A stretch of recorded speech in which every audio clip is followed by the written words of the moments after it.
Marvin Harrison Jr., okay, he was announced yesterday. Now, Marvin Harrison Sr. is obviously Hall of Famer, Indianapolis Colt legend, one of the greatest wide receivers to ever catch a football in the history of the sport. Him and Peyton Manning were a tag team, a duo that people are going to try to replicate forever. Now, his son is a man that we all assumed was going to be the first wide receiver off the board. But chatter got loud because he didn't do anything at the combine. He didn't do anything in his pro day. He did none of the bullshits. Okay, he did the medical at the combine. He actually missed a little bit of a media thing because he was doing all of the medical. But we reached out to the team, the Marvin Harrison team, and we said, hey, why aren't you guys doing anything? And we were told, we're not track. We're playing football. Yeah. Okay.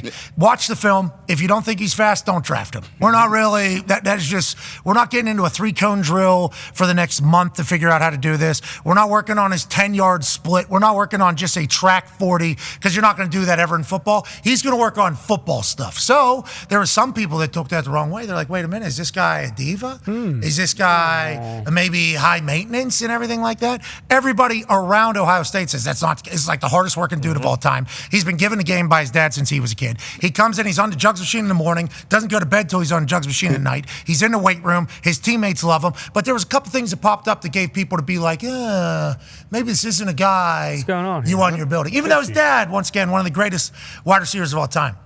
Then there was a report from Adam Schefter that unlike everybody else, Marvin Harrison Jr. has yet to sign a preliminary NFLPA licensing agreement that all draftees typically sign, which would allow his name and likeness to be monetized after he's picked tonight and before his NFL contract is signed per sources. His jersey will not be available for purchase, and he will not be featured in video games until his NFLPA group licensing deal is signed. Now, I am a person that did not sign up for the NFLPA the last couple years. I was in the NFL. Everybody has heard my gripes with the NFLPA. I got tested 208 times in a 27-month period, and I heard nothing from the NFLPA when I said it feels like I'm getting preyed on right now by the substance abuse program. They sent me a text back after I got out of the substance abuse program and said, you good? Yeah, I am, and I hate you. They were deferring payments for multiple years because they thought that was the right decision, which just kept the money in the NFL so they could do interest. The NFLPA has made a lot of decisions in the past that I think have been dumb. So if people don't sign up for the NFLPA, I don't think that should necessarily be used as a weapon against them. Now, from the meetings that I've had with the NFLPA people moving forward, they are trying to be a much more efficient and smarter operation, looking out for the players, and I appreciate the NFLPA. And remember, if it wasn't for the NFLPA back in the 30s, there would be a completely different ball game now. Right. They will still run a propaganda video in 2024 as if these guys would have to work 4 jobs if it wasn't for the NFLPA. But I understand that the NFLPA has a place in the NFL. I understand that some people think it is vitally important. I understand they negotiate deals. For instance, they just wrote my rights away to a merch company with Boomstick and my name, everything that I pretty much created on my own Twitter, and I was getting like $2 a shirt, which is really nice. They're selling like $34, $35. Could do that myself, but the NFLPA said, no, we got you. We'll get a deal done for you for $2 a shirt. Don't you worry about it. We got your back. That added into me saying, I hate this group. I'm not doing it. Now that has all changed. They have deals with groups like Fanatics, which leads me to what we have heard from sources within the Marvin Harrison Jr. and Marvin Harrison Sr. camp. This is not about the NFLPA. Marvin Harrison Jr. will be a part of the NFLPA when the time comes. Yes. What this about, exactly. Need that from Matt. Need him on Matt. Barry Sanders. Yeah, he just announced yesterday he's no longer working with Madden. That's tough. That's neither here nor there. We do need Marvin Harrison Jr. in Madden, especially now that I'm back in Madden. Would like to throw the ball to Marvin Harrison Jr. Me, Peyton Marv, Pat Jr. I mean, it'll be a thing I will certainly do. But what I have been told is that this is not an NFLPA thing. What this all revolves around is a deal that is allegedly being pitched to sophomores in college who have a name by a company named Fanatics. Now, obviously, Fanatics is involved in everything. Everywhere, everything. They even hosted the event that the WWE had at WrestleMania. It was a Fanatics event. Fanatics does the jerseys for basically every league. They do the hats for every league. They also do cards and collectibles and things like that. I guess there was an offer made to Marvin Harrison Jr. whenever he was a sophomore in college, which has happened to a lot of guys, where if you sign it for a card deal, an autograph deal, It's for 4 years. So it goes all the way into like your second year in the NFL. Marvin Harrison, who doesn't need the money, said, we're not taking that deal. We're not signing that deal. So allegedly what's been happening behind the scenes is a potential tiff or beef between Fanatics and the Marvin Harrison camp. We need people regulating, monitoring the contracts that are being signed, where these guys are getting actual contracts for their actual value. And anytime you hear somebody say there needs to be guardrails on this, the first reaction from agents and players and family is, oh, you don't want these guys to make any money. You want the football and the schools to make money. It's like, no, I don't want these guys to sign terrible deals that lock them into a 4-year deal when their worth might be 6x that, as opposed to what it was when they initially signed a deal. So I think this is a great depiction of what's going on in NIL right now, what could happen, and hopefully it'll be a great example of something we can all learn from. Now, to clarify that, I hope they get a deal done. Yeah, of course. I would like an autographed Marvin Harrison Jr. card. Sure. Especially as an Arizona Cardinal. But just because everybody else is signing their rights away doesn't mean Marvin Harrison Jr. is going to do that. And I think this is a good message to the future college athletes. You don't have to do it either. So whenever they offer a little bit of an upfront worth of money for you to sign a deal, don't necessarily have to take that money. Even though it looks good, there's going to be more money later if you have enough confidence in yourself for it to make it.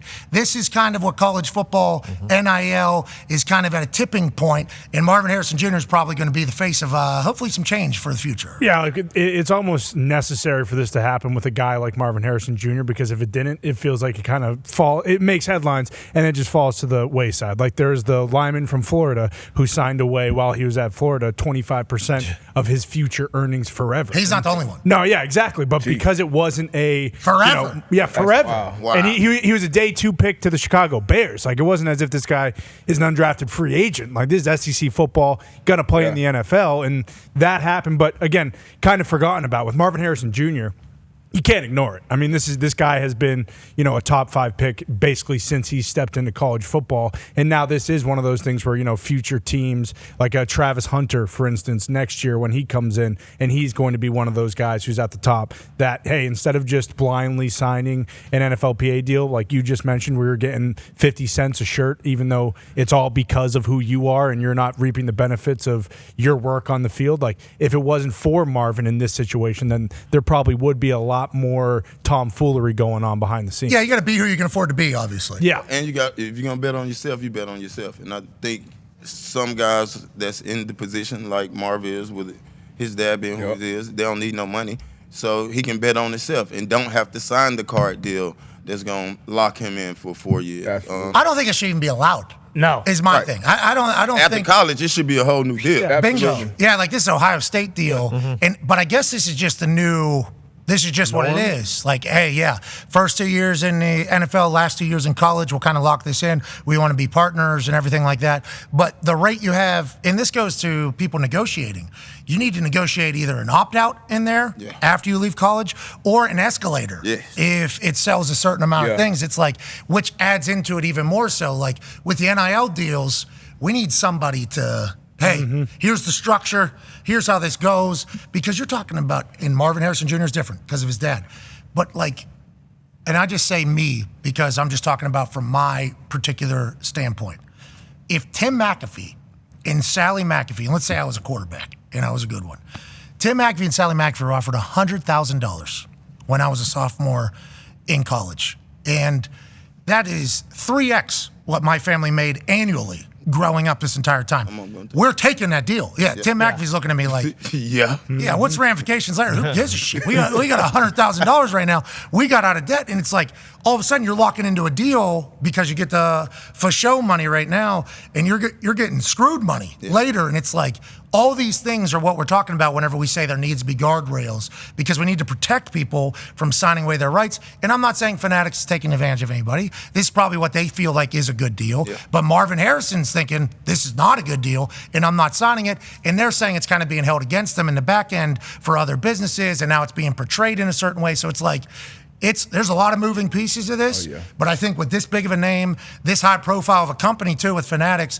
and NFLPA being involved, maybe we'll be able to figure some shit out for the future. Yeah, you guys are talking about how that shouldn't even be allowed. And the one that Connor was talking about, the Florida D tackle that went, it was 15% of pre-tax earnings for the next 25 years in exchange for a one-time payment of $430,000. But they're saying, like, there's a legislator in Florida saying that's against the law actually for the NIL rules in Florida. So, like, yes, there needs to be guardrails legally, the NCAA, everything, so that these also kids, education. yes, Like a whole education How to do process. deals, like even just the Because if you're not They going need to a players association, which is going to be so UAB, I guess, started one, and athletes.org started one. It's like, okay, that's awesome, but what if the person running it is a scam? Yeah, exactly. You know, like who are the people that are going to be able to handle all? Who do you trust?